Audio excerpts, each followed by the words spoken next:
While I sit before the camera today, even before that, while driving to office, punching my attendance, still putting on the lapel mic, some songs are constantly playing in my head. It seems that they have hijacked the entire system of mine, which are Pahile Pahil Hum Kaini, Chhathi Maiya Bharat Tohar, which is a classic sung by Sharda Sinha, beautifully penned by Hriday Narayan Jha.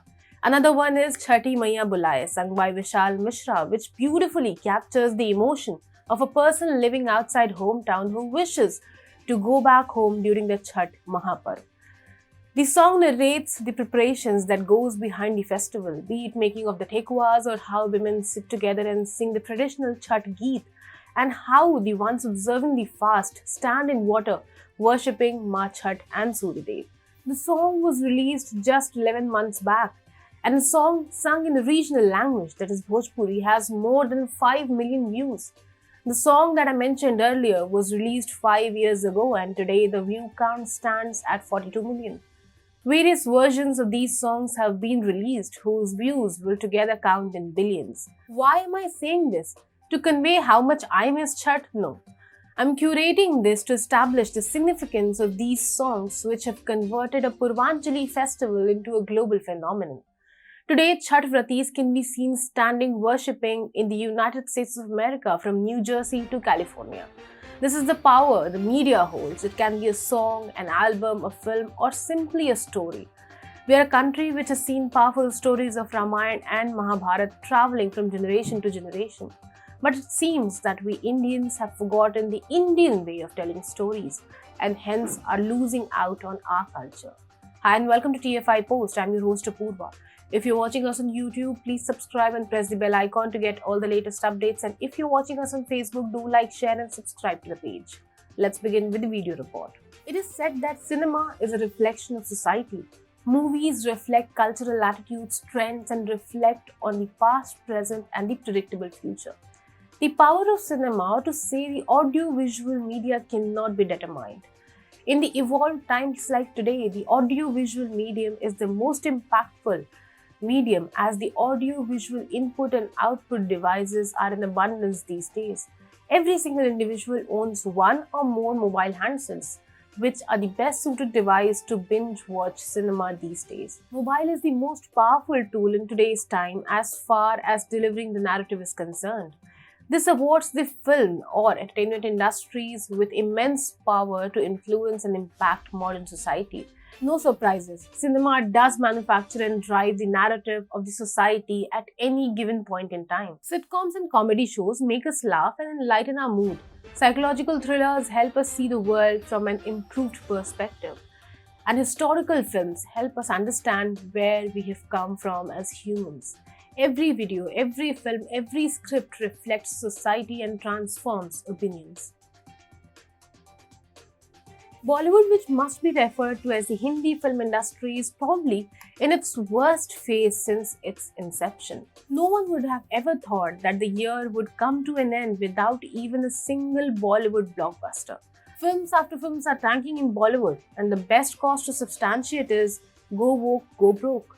Bollywood left no stone unturned in maligning Indian traditions and customs along with the civilizational history of India and the Sanatan Dharma. All it did was vilifying Hindus and whitewashing the invaders and Islamists. If one looks and analyzes the content of the Hindi film industry, it is an anti-India in general and anti-Hindu in specific industry. Let me name some movies and you will catch. Oh my god, PK, Jodha Akbar. The Urdufication of Bollywood has made it ditch the rich cultural history of India and portray Haji Mastan and Daud Ibrahim as the hero. Some examples can be Shah Rukh Khan's Rahees or Ajay Devgan's Once Upon a Time in Mumbai. First came the Bahubali franchise, and then there happened to be a series of South Indian films that took the nation by storm, be it KGF, RRR, Kartikeya 2, Vikram Rona or PS1. It has been a great year for the South Indian film industry. The films are earning well not only in the regional or the Hindi belt but also on the global market. It is due to their original content, unique narration style, some really good breathtaking visuals, the protagonist representing a larger-than-life character, and the most important factor is glorifying the rich culture of India. Kantara receives full marks for glorifying the unique culture of Dakshin Kannada, in which there is a beautiful representation of customs like Bhoot Kola, that is spirit worship, and Kambala, that is buffalo racing on paddy fields. Kantara has attracted the audiences towards a new emerging phenomenon, the regional South entertainment industry tracing its roots.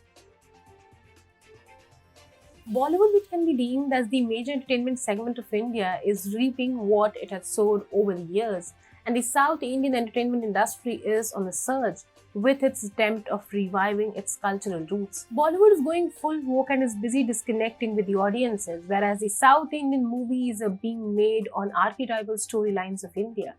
They do not degrade the family system in the name of criticism. Celebration of childbirth, college life, family oriented love stories, marriages all depict how traditional Hindus have been for thousands of years. I just shared the recent film Kantara and how beautifully it portrays the unique culture of Dakshin Kannada. The next movie which fits in here is the recent blockbuster RRR, which gracefully displayed the religious leanings of the characters in the film, and the constructive criticism of the colonialist British was welcomed by the audiences. Taj Mahal is no longer the most loved tourist site for foreigners. It has been replaced by Mahabalipuram.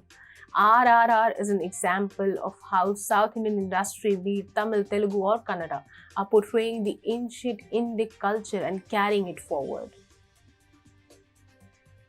Let's begin with the Punjabi entertainment industry. Before I go into the elaboration mode, let's have a look at some lyrics of the industry that has the largest share of approximately rupees 700 crores in the independent music of India, 5 times the one that falls second.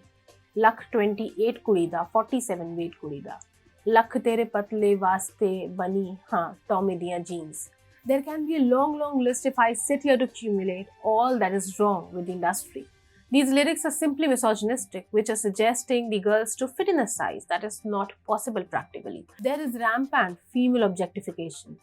Women are shown gold diggers, and what takes up the rest of the space is guns and luxury cars along with glamour. However, there is nothing about the Punjabi culture that the songs have brought forward and presented. The rich history of Punjab, the Sikh Empire, which even defeated the Afghans, the different types of instruments played in Punjabi folk, and the beauty with which it connects to the soil, the harvest, and the country. The next in our firing line is the Bhojpuri entertainment industry. If we look at the Purvanchali region, there are various languages, dialects, and their respective history like Mithila, Maghi, Avdi, and Bhojpuri. However, sidelining the rich history of the region that once acted as the guiding light of Asia, Bhojpuri entertainment industry has been a disgrace.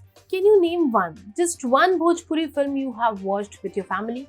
None of us can, because that type of content is not being made, and that the Bhojpuri industry is manufacturing is vulgarity. After the era of liberalization in the 1990s, when numerous cassette businesses debuted in the music industry, the Bhojpuri language truly fell out of favor. Songs in Bhojpuri grew popular and had a potential audience of almost 12 crore people. Traditional poems and melodies became extinct due to the general lack of education and the absence of Bhojpuri as a language of instruction. The young adventure of new singers and writers, which progressively degraded into vulgarity, swiftly overcame the literary prowess. The songwriters created increasingly obscene songs in an effort to garner more hits by titillating the general public. Success started to be measured in vulgarity. Nothing in contemporary Bhojpuri writing could stop this downward spiral and produce something progressive. The internet also gave Bhojpuri Bhasha a new identity for the 21st century, auto-tuned music with coarse lyrics. The tremendous desire for vulgarity has drowned out all attempts to write good tunes. To your surprise, the same Bhojpuri industry has made the local festival of Chhath a global festival. Through Bhojpuri songs, the rich culture of Bihar and Purvanchal region has travelled to not only the entire of India but also the world. The singers and production houses who were busy producing vulgar after vulgar songs and films for the rest of the year suddenly start singing Chhath Geet as soon as the month of Kartik begins. What does this establish? Do we lack a rich cultural history? No. Do we have good artists who can portray the culture of Bihar or any other state? Yes. doesn't happen? A big no. Why? Because we have forgotten our cultural roots in the urge of becoming modern while adapting to the Western norms. If the regional industries wish to grow, they need to reconnect with the cultural roots or else they are in for a Darwinian extension.